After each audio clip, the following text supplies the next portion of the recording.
여러분, 제가 계속 상담을 해보니 상상만으로 사람을 끌어당기고 재회에 성공하고 결혼을 하시게 되고 그런 분들은 특징이 있었습니다. 솔직히 제가 뇌파 그리고 무의식 끌어당김, 마음 공부 오랜 기간 하고 있고 지금도 끊임없이 하고 있습니다. 그리고 그나마 제가 의학적 배경으로 해석을 하기 위해서 노력을 하고 있고 그것을 바탕으로 상담, 멘토링, 코칭을 하고 있으면서 특정인을 꼭 끌어당기고 싶은 여러분들에게 솔직하게 말씀드리기 위해 준비했습니다. 끌어당김, 리얼리티 트랜스서핑을 해보면 많은 분류를 할 수 있지만 우선 두 종류로 나뉘게 됩니다. 첫 번째는 대부분은 상상만 잘합니다. 그리고 그 중에 소수만이 상상도 잘하게 됩니다. 이것에 대해 좀 더 설명드리면 상상은 못하는데 어떤 분들은 에너지가 참 좋다, 주파수가 참 좋다, 바이브가 좋은 분들이 있고 반면에 어떤 분은 상상도 못하고 아주 불안감만 가득해서 감정만 무너져서 정말 속상해하고 저까지 찾아오시게 됩니다. 그리고 상담을 해보면 그 바이브라는 것이 바로 느껴지게 됩니다. 뇌파라는 것을 객관적으로 측정할 수 있으면 좋지만 우리는 병원 환경이 아니기 때문에 그것을 바이브, 그 사람의 분위기로 느끼게 됩니다. 결국 현실에서 특정인을 완벽하게 끌어당기는 분들을 봤더니 사실 두 종류입니다.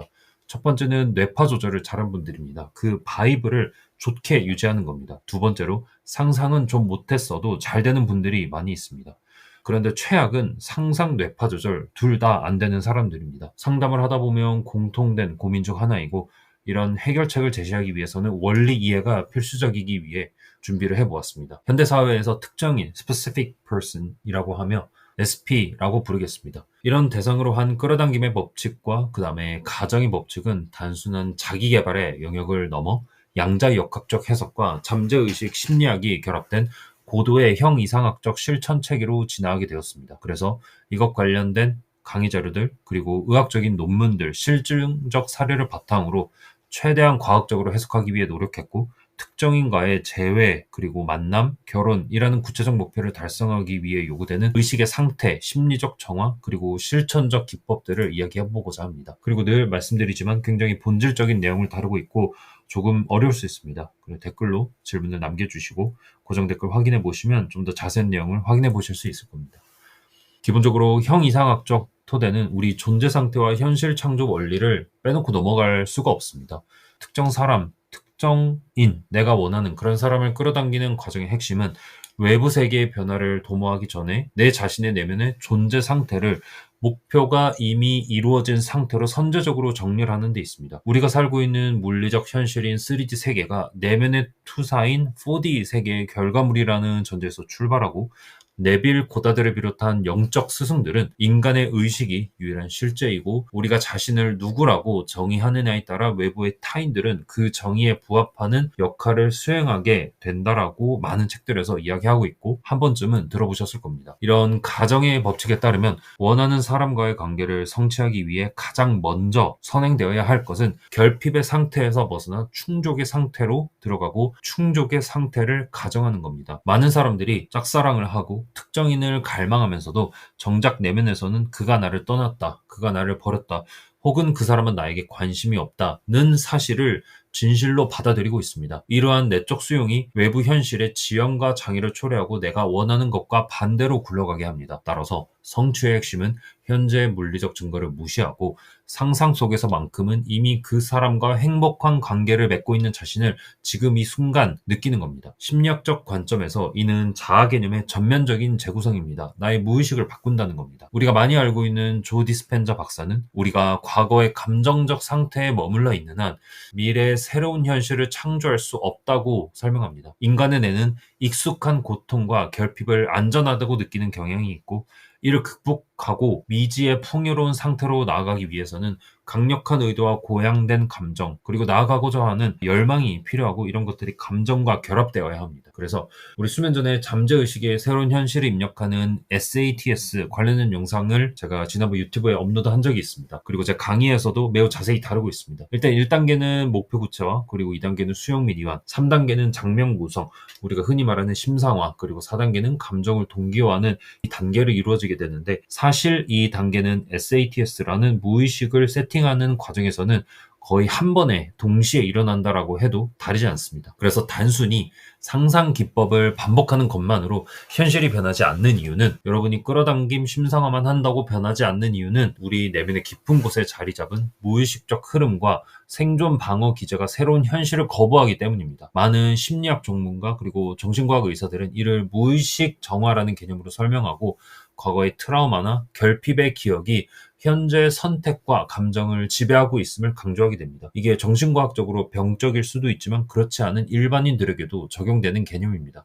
그래서 우리가 살던 대로 살게 되고 내 인생을 바꾸지 못하게 되는 겁니다. 무의식 정화가 이루어지지 않은 상태에서 끌어당김은 마치 더러운 컵에 깨끗한 물을 붓는 것과 같습니다. 특히 특정인과의 관계에서 거절이나 그런 공포를 경험한 경우 무의식은 자신을 사랑받지 못하는 존재로 정의하게 되고, 이런 거는 강력한 힘이 되어서 내가 원하는 그 사람을 밀어내게 됩니다. 따라서 진정한 끌어당김 그리고 트랜스서핑은 내가 본래 완벽하고 가치 있는 존재라는 신성과 양심의 감각을 회복하는 과정에서 완성됩니다. 그리고 전문가들은 특히 12세 이전에 혹은 더 이른 시기의 첫 경험이 인생에 지대한 영향을 미친다고 설명하고 있습니다.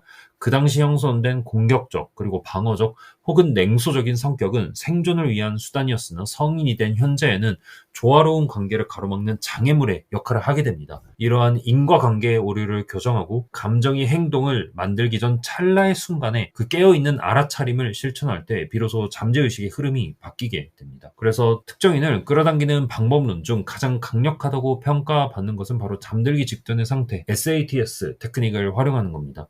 이 상태는 제가 지난번 영상에서 말씀드린 뇌파가 알파파, 세타파 사이로 떨어지며 의식의 비판적 필터가 약화되고 잠재의식으로의 접근이 가장 용이해지는 지점입니다. 강의 들어보신 분들은 좀 쉬울 수 있지만 어려우신 분들은 가볍게 넘어가셔도 되겠습니다. SATS를 통한 특정인 끌어당김의 구체적인 단계는 다음과 같이 체계할 수 있습니다. 우선 목표로 하는 특정인과의 관계를 우선 명확히 정의하고, 그리고 그 관계가 완성되었음을 암시하는 단 하나의 짧은 장면을 설정합니다. 예를 들어서 상대방이 나에게 프로포즈를 하는 장면이나 함께 결혼 반지를 끼고 손을 잡고 있는 장면, 그리고 중요한 건 이 장면을 관찰자의 입장에서 영화 보듯 보는 게 아니라 실제 자신의 눈을 통해 상대방을 보고 촉감을 느끼는 1인칭 주인공 시점에서 반복하는 겁니다. 이 과정에서 유의할 점은 어떻게 이루어질지에 대한 경로를 우리 의식으로 계산하지 않는 겁니다. 트랜스서핑 책에서도 말하고 있지만 심상화를 하는 목적은 그 과정대로 이루어지지 않기 위함입니다. 왜냐하면 무조건 우리 인생은 우리가 상상한 대로 흘러가지 않기 때문입니다. 그런 경험은 다들 동의하시리라 생각합니다. 나는 결과만 생각하면 되지 그 과정을 내가 받아들이지 않으면 오히려 방해가 되는 겁니다. 형이상학적 원리에 따라서 씨앗이 스스로 발화할 계획을 내포하고 있는 것처럼 상상된 결과는 그에 필요한 사건의 다리, 트랜스서핑에서 말하는 사건의 다리입니다. 이것을 자동으로 생성합니다. 그래서 사용자는 오직 결과의 느낌에만 몰로 하고 구체적인 수단에 개입하려는 시도는 오히려 불신과 저항을 낳아서 심상화, 그리고 끌어당김, 그리고 내 현실로의 매니페스테이션, 변화를 방해하게 됩니다. 단순한 만남을 넘어서 결혼이라는 평생의 서약을 끌어당기기 위해서는 사실 고도가 된 정체성 확립이 요구됩니다. 재혼도 똑같고 재회도 똑같고 결혼도 거의 다 똑같습니다. 셸리 블러드와 같은 전문가들은 미혼의 상태에서 기혼의 상태로 자아 개념을 완전히 전환할 것을 권고합니다. 이제 결혼 같은 경우에는 미래에 결혼할 것을 기다리는 것이 아니라 내면에서 이미 배우자가 있는 사람의 심리 그리고 감정적 특징을 채워야 되는데, 이를 위해서 신체, 정신, 감정적 세 가지를 차원에서 정렬이 필요합니다. 일단 신체적으로는 배우자가 있는 사람 특유의 안정감과 여유를 지닌 태도로 일상을 살아가야 합니다. 거울을 보면서 나를 매력적이고 사랑받는 아내 혹은 사랑받는 남편으로 대우하고 스스로를 극진히 돌보는 행위가 여기에 포함되게 됩니다. 내 자신을 관리해야 된다라고 말씀드리는 겁니다. 정말 비싼 돈을 써서 여러분을 바꾸라는 뜻이 아니라 항상 옷을 말끔하게 입고 깨끗하게 다니고 자세를 바르게 하는 그런 기본조차 지키지 않는 사람들이 많기 때문에 말씀드리는 겁니다. 그리고 정신적으로는 오늘 저녁에 남편과 무엇을 먹을까, 혹은 우리의 신혼집은 참 아늑하다와 같이 이미 관계가 확정된 상태에서의 사고방식을 유지하는 것이고, 그리고 세 번째 감정적 정렬은 누군가에게 소속되어 있다라는 안도감과 사랑받고 있다는 충만함을 심장에서 실제로 느끼는 단계입니다. 그래서 이 조 디스펜저식의 명상법을 활용해서 우리 마음을 열고 가슴을 열고 미래 에너지를 현재의 몸에 가르치는 과정이라고 생각하고 가르치는 그 주체는 바로 여러분입니다. 결혼 성취를 가속화하기 위해서 여러 강의에서 제시하는 도구들은 가장 많이 쓰는 것 그리고 가장 성공률이 높은 거로 알려져 있는 거는 반지 손가락 시각화입니다. 일상생활 중에 나의 네 번째 손가락을 만지면서 그곳에 결혼 반지가 끼워져 있는 감각을 상상하는 겁니다. 원하는 반지가 있다면 사실 사서 껴보는 것도 굉장히 추천하는 방법입니다. 가짜 반지를 실제로 끼고 생활해서 잠재의식의 결혼의 실제성을 각인시키는 방법도 유효합니다. 이제 이미 결혼한 상태에서 배우자에게 느끼는 고마움과 사랑을 담아 편지를 쓰는 방법도 좋습니다. 이는 감정적 연결을 강화하고 성취된 미래를 현실로 불러오는 강력한 스크립팅 기법입니다. 한 번쯤 들어보셨을 겁니다. 그리고 마지막으로 사용하는 게 21일 명상 프로토콜입니다. 우리의 잠재의식이 새로운 정보를 습관화하는 데 필요한 최소 시간이 21일입니다.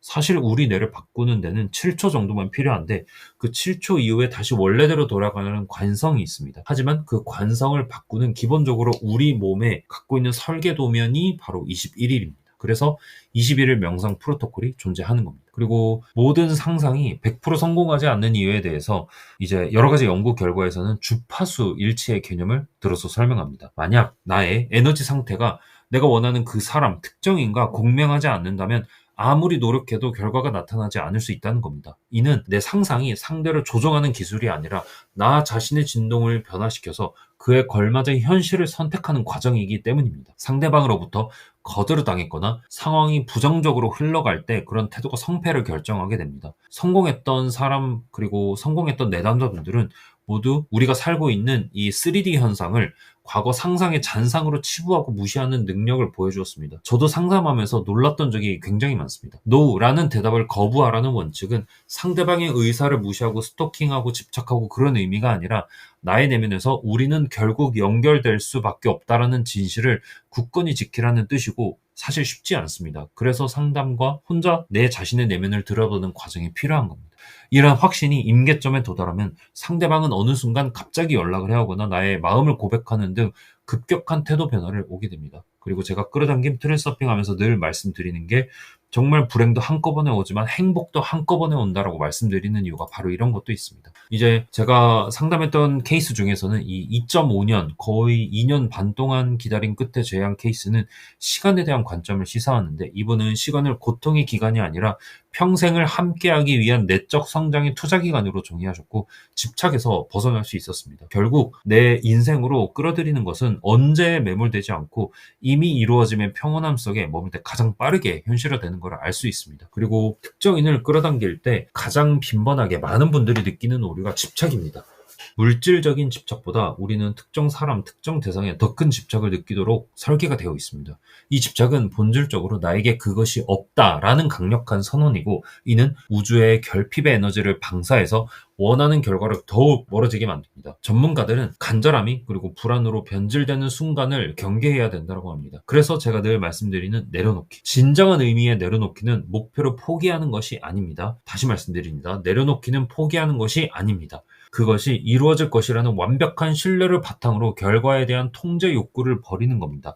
우리 우주는 때로 우리가 상상한 특정인보다 더 나은 대상을 보내주거나 우리가 예상치 못한 경로를 통해서 소망을 실현합니다. 이 사람이 아니면 안 된다는 제한적 사고에서 벗어나서 내가 원하는 관계의 본질, 사랑, 존중, 행복 뭐든 좋습니다. 그것을 실현해줄 최적의 인연이 온다는 개방성을 가질 때 현실화는 더욱 유연하고 강력하게 작동하게 됩니다. 그래서 그 사람을 끌어당기고 결혼을 성취하는 과정은 고도의 정신적 훈련이자 여러분 자아의 재탄생이라고 보셔도 됩니다. 그리고 많은 분석된 결과 그리고 제가 상담해본 경험으로 바탕으로 해도 사실 통합적인 접근이 필요합니다. 첫 번째는 우선 SATS 같은 형이상학적 기법을 통해서 잠재의식의 목표가 성취된 데이터를 지속적으로 입력해야 됩니다. 이제 잠재의식을 다루는 것도 좋지만 잠재의식은 사실 이해하기 어렵기 때문에 저는 이 지속적으로 라는 것에 집중하려고 합니다. 그리고 두 번째는 심리학적 정화를 통해서 내면의 거부감과 트라우마를 해소해서 진동의 저항을 없애야 됩니다.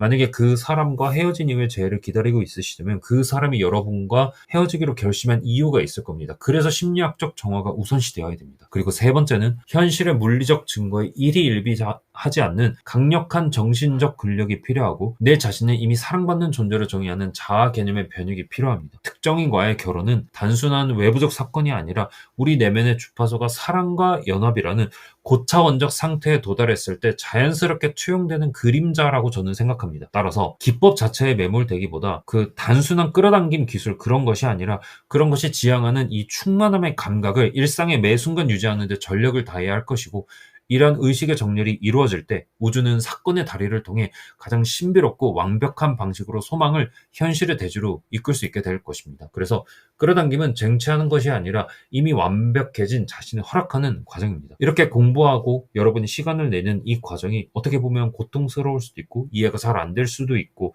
이런 게 맞나라는 생각이 드실 수도 있지만 저는 공부를 통해서 사실 많은 문제를 해결했고 기다리는 과정이 전혀 어렵지 않게 되었고 그리고 자연스럽게 내려놓음을 할 수 있게 되었습니다. 왜냐하면 이해하고 삶의 과정으로 들어가야 우리는 진정한 깨달음을 얻고 마음의 평온을 얻을 수 있기 때문입니다. 그런 공부 과정을 알고 싶으신 분들은 고정 댓글을 한번 확인해 주시기 바랍니다. 다음에 더 좋은 영상으로 돌아오겠습니다. 감사합니다.